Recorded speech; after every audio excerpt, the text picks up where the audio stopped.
সুপ্রিয় দর্শক মন্ডলী, স্বাগত জানাচ্ছি গ্রামীণ ফোন আজকের সংবাদপত্রে। দর্শক মন্ডলী, আমাদের সঙ্গে রয়েছেন সিনিয়র সাংবাদিক পীর হাবিবুর রহমান। পীর হাবিব, স্বাগত জানাচ্ছি আপনাদের স্টুডিওতে। আমি যে শিরোনামটা দেখছি দৈনিক ইত্তেফাকের শিরোনাম হচ্ছে গ্যাস বিদ্যুতের দাম বাড়ল, ইয়াবা ব্যবসায় জড়িত যারা। বাংলাদেশ প্রতিদিন চার্জশিট আতঙ্কে বিএনপি, দলের কেউ সরকারি অর্জন ম্লান করলে সহ্য করা হবে না বলেছেন আমির সুনামু। জনকণ্ঠ, গ্যাস বিদ্যুতের দাম বাড়লো, কাজী জাফর আহমেদার নেই। মানবজমিন, ফের বাড়লো গ্যাস বিদ্যুতের দাম, ঢাকায় আসছেন জাতিসংঘের বিশেষ দূত। আমাদের সময় গ্যাস বিদ্যুতের দাম বাড়লো, অবৈধ আয়ের নিরাপদ জোন করাইল বস্তি। সকালের খবর, গ্যাস বিদ্যুতের দাম আবার বাড়লো, মহাজোটে অনেককে সুর, সমন্বয়হীনতা আওয়ামী লীগেও।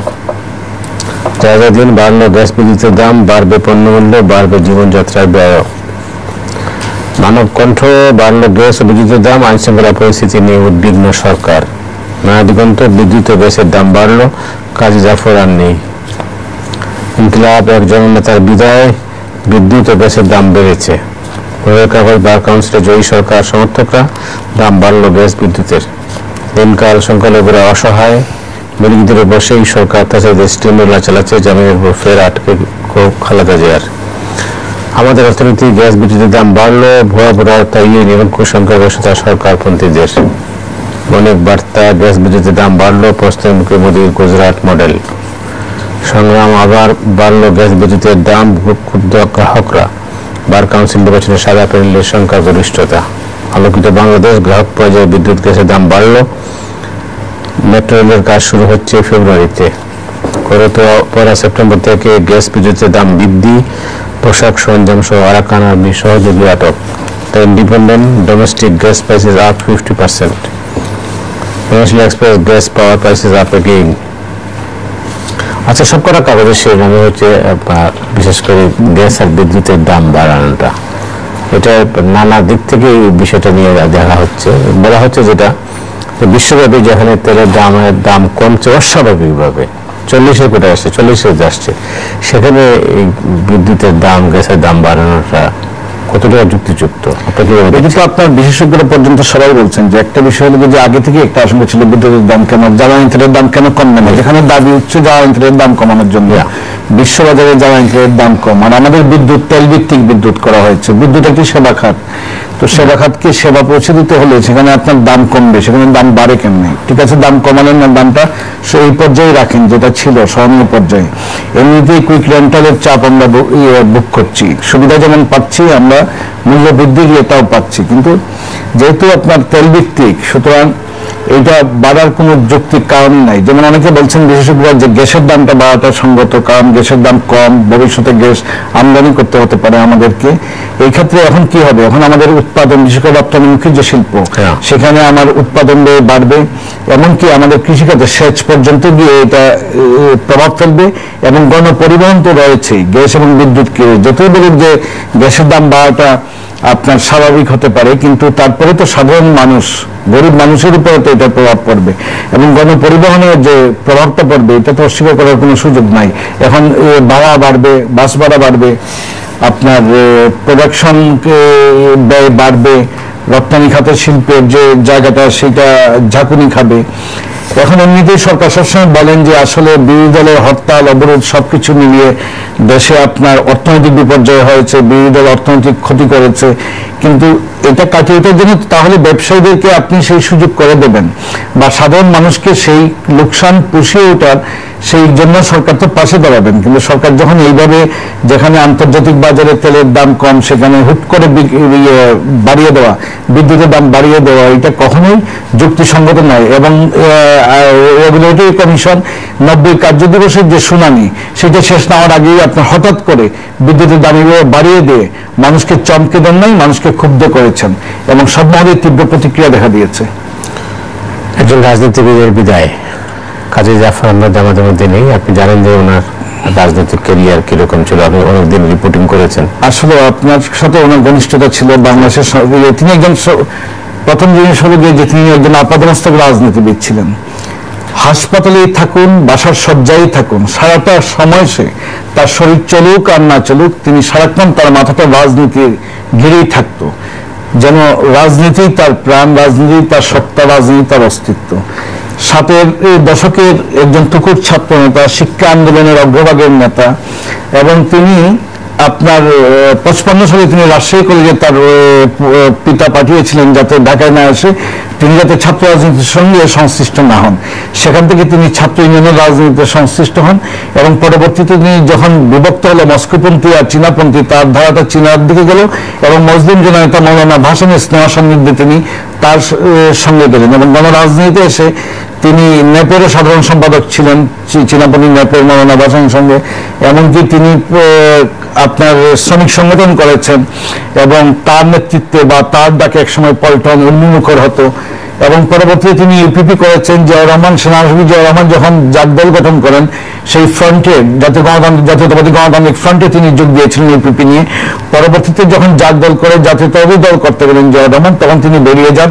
তিনি শিক্ষামন্ত্রী ছিলেন, তার দাদা ছিলেন অবিভক্ত ভারতের সময়ের শিক্ষামন্ত্রী এবং তার চাচা ছিলেন আরেক রাজনীতিতে, একটি রাজনৈতিক বর্ণাঢ্য পরিবারের সন্তান। তার চাচা ছিলেন জহিরুল কাইয়ুম, বঙ্গবন্ধুর ঘনিষ্ঠ সহচর কুমিল্লা রাজনীতিতে।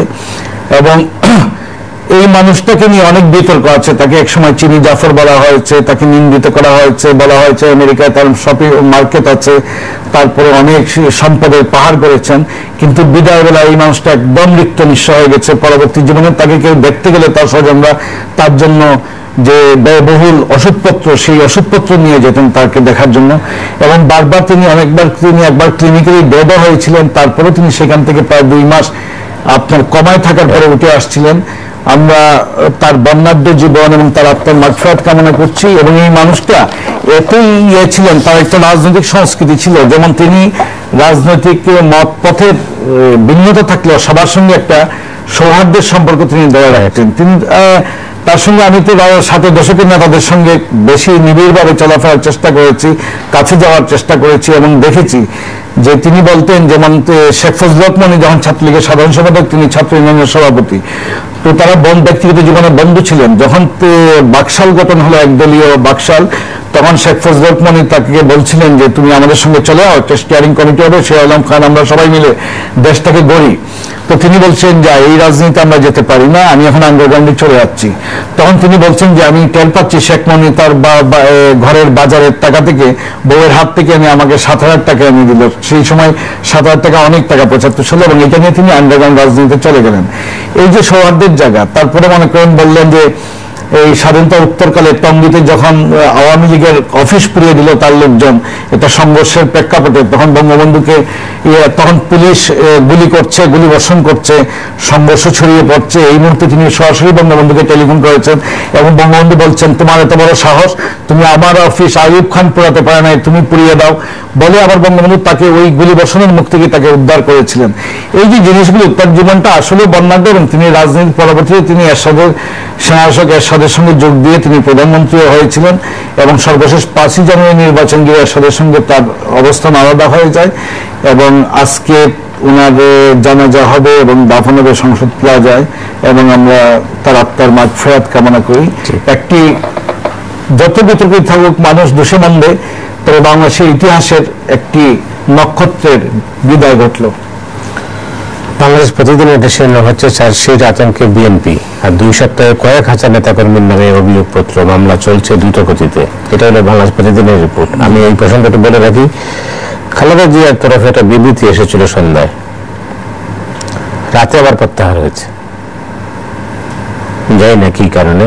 এই নাটকীয়তাও আছে বিএনপির মধ্যে আর কি। যাই হোক, বিএনপি হলো গিয়ে আপনার যে বলে বিএনপি ছায়ের সঙ্গে লড়ছে না, বিএনপির সঙ্গে লড়ছে। বিএনপি একটা অদ্ভুত রাজনৈতিক দলে পরিণত হচ্ছে। যে বিএনপিকে মানুষ দেখেছিল যে ভঙ্গুর একটা বিএনপি সেনা শাসন জমানায় ঘুরে দাঁড়িয়েছিল, সেই বিএনপি আপনার এই শাসন আমলে বা এর আগের শাসন আমলে বিএনপি যেন আর দাঁড়াতে পারলো না। এবং বিএনপির অভ্যন্তরীণ অবিশ্বাসের রাজনীতি এবং বিএনপির কে শত্রু কে মিত্র, খালেদা জিয়ার কে যে শত্রু আর কে যে মিত্র, ঘরের শত্রু বিবেচনা, এইটাও তিনি জানেন না। এবং তার যে অফিস, গুলশানের অফিস, এই অফিস দীর্ঘদিন থেকে গণমাধ্যম থেকে শুরু করে তার দলের মধ্যে এই অফিসের অনেকেই প্রশ্নবিদ্ধ, এবং এই অফিসটাকে নিয়ে কোনো আগ্রহের জায়গা বা অর্জনের জায়গা দেখাতে পারে না এই বিএনপি। সেখানে বিএনপি এই বিবৃতি কেন দিলেন আর বিবৃতি কেনই প্রত্যাহার করলেন, এটা একটা রহস্যজনক ঘটনা। আরেকটা বিষয় যে চার্জশিট আতঙ্ক, যেটা বিএনপি থেকে তো সরকার মনে করেন দীর্ঘদিন থেকে এটা রাজনৈতিক ভাবে বিএনপিকে কিভাবে শেষ করা যায়, বিএনপি যেরকম আওয়ামী লীগকে শেষ করে দেওয়ার চেষ্টা হয়েছিল, একদিনে বিএনপি সেখানে এই আওয়ামী লীগ সেখানে বিএনপিকে হাতুড়ি পেটার মতো আস্তে আস্তে আস্তে আস্তে পঙ্গু করে দিচ্ছে এবং তার প্রায় সকল নেতা কর্মীরা এতে জেলে, আর না হয় মামলায়, আর না হয় রিমান্ডে। এখন তো চার্জশিট চলতেছে, এতদিন ছিল মামলার পাহাড়, এখন চার্জশিটের পাহাড়। এখন বিএনপিকে কোনটাসে করা হয় নাই, মাটিতে শুয়ে দেওয়া হয়েছে। এখন এটা কি আগামীতে একটা মধ্যবর্তী নির্বাচন সকলের অংশগ্রহণে, যেহেতু 5 জানুয়ারি নির্বাচনটা জাতীয় আন্তর্জাতিকভাবে প্রশ্নবিদ্ধ এবং গ্রহণযোগ্যতা পায় নাই, এটা নিয়ে একটা ফয়সলার ব্যাপার রয়ে গেছে এবং সরকারেরও একটা ইমেজ সংকটের ব্যাপার রয়ে গেছে। সরকারও চাইব যে একটা ঘুরে দাঁড়িতে এবং জনগণের রায় নিয়ে আবার ক্ষমতায় এসে একটা জাতীয় এবং আন্তর্জাতিক মহলকে দেখাতে যে তার সঙ্গে জনগণ রয়েছে। এখানে হয়তো এই রাজনীতিকে সামনে রেখে হয়তো বিএনপিকে সে রাজনৈতিকভাবে যতটা পারে দমন করতে, যেভাবে অতীতে আওয়ামী লীগকে দমন করা হয়েছিল, সেখানে হয়তো পরিমাণটা এবার একটু বাড়ছে। কারণ সবসময় তো রাজনীতিতে আপনার প্রতিপক্ষের প্রতি যে এইটা বাড়ে, একই মাত্রায় হয় না। তো এটা তো প্রতিযোগিতার মতো চলছে আসলে, এটা সামনে দেখার বিষয়। আসলে একটা খবরে দেখলাম যে মহাজোটে অনেকের সুর। মহাজোটে এটা তো মনে করেন যে একটা বিষয়, এটা আসলে নেপথ্যে যে কি, এটা আসলে পর্যবেক্ষণের ব্যাপার, এখনো পর্যবেক্ষণ চলছে। যেহেতু কোন পর্যন্ত মহাজোটে কে, মহাজোটের শক্তি, মহাজোটের মূল শেষ কথা কি, শেষ কথা হলো প্রধানমন্ত্রী শেখ হাসিনা। 14 জুনের শেষ কথা কি, শেষ কথা হলো শেখ হাসিনা। সরকারের শেষ কথা কি, শেষ কথা হলেন গিয়ে সংসদীয় সমাবেশে প্রধানমন্ত্রী শেখ হাসিনা। সবাই তাকিয়েছেন তার দিকে। এখানে এটা কি ধরনের ঘটনা, যেমন শেখ ফজলুল করিম সেলিম, মাহবুল আলম হানিফ এবং তাজুল ইসলাম, যেটা জাসদকে বলেছেন যে বঙ্গবন্ধু হত্যাকাণ্ডের প্রেক্ষাপট তৈরি করেছিলেন আজকের তথ্যমন্ত্রী, এবং এই জাসদ তো ভঙ্গুর জাসদ, ভাঙতে ভাঙতে ভাঙতে একেবারে নিঃশ্বাস বা রিক্ত নিঃস্ব। এই জাসদ তো তার নিজ-যোগ্যতায় সে ক্ষমতায় আসে নাই বা সংসদে আসে নাই। মুজিব কন্যার আঁচল ধরে সংসদে এসেছেন এবং নৌকায় উঠেই তারা কিন্তু এতদিন পর সংসদে এসেছেন এবং মন্ত্রী হয়েছেন। কে মন্ত্রী হয়েছেন? মুজিব সরকারের উৎখাতের জন্য যারা গণবাহিনীর অস্ত্র হাতে তুলে নিয়েছিলেন, সশস্ত্র বিপ্লবের ডাক দিয়েছিলেন এবং শ্রেণী বিপ্লবের দিকে তারা সেনাবাহিনীতে পর্যন্ত সৈনিক সংস্থা গঠন করে, যেটা আপনার 7 নভেম্বরে তারা ট্যাঙ্কের উপরে উঠেছিলেন। যেটা দেখে পর্যটকরা বলতে পারেন যদি 15 আগস্টের কালোরাত্রি মাঝখানে না ঘটে যেত, তাহলে তো পরবর্তীতে আরো প্রস্তুতিমূলকভাবে তারাই সরকার উৎখাতের সেই অভ্যুত্থানের নেতৃত্ব তারাই দিতেন। তো এখন শেখ ফজলুল করিম সেলিম হয়তো পূর্ণ সত্য বলেন নাই, আমি বলবো, কারণ শুধু জাসদ বঙ্গবন্ধু হত্যাকাণ্ডের জন্য এককভাবে দায়ী নয়।